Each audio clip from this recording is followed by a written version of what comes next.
क्या मेरी तपस्या से इतना प्रसन्न है तो मुझे अमरता का वरदान दे, अमरता का। नहीं नहीं वत्स रामन, नहीं, इस धरा का दूसरा वरदान दो। मांगो मांगो वत्स रामन। ब्रह्मदेव कहो आप मुझे वरदान दे कि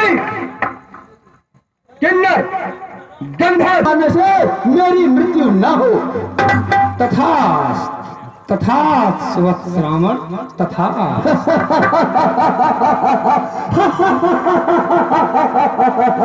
अब तो विश्व विजयी रावण बनूंगा।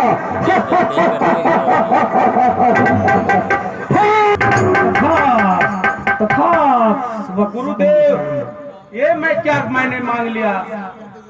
गुरुदेव पलट हो गया। कैसा नर? गुरुदेव मुझे मांगना था कि 6 माह जागूं, 1 रात्रि सोऊं। कुंभकर्ण, इसके लिए तुम्हें दोबारा तपस्या करनी पड़ेगी। ब्रह्मदेव ठीक है, यदि आप प्रसन्न हो नहीं रहे हैं तो मैं दोबारा तपस्या करूंगा और आपको प्रश्न करके ये वरदान लूंगा। जय शंकर।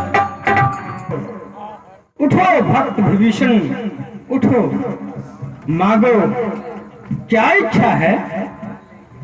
ब्रह्मदेव के चरणों में विभीषण का प्रणाम स्वीकार। आयुष्मान भव, कहो वत्स, क्या इच्छा है? हे ब्रह्मदेव, कहो। यदि आप हम पर प्रसन्न ही हैं तो मुझे भगवान की भक्ति का वरदान दीजिए। तथा तथा भक्त विभीषण, तथा।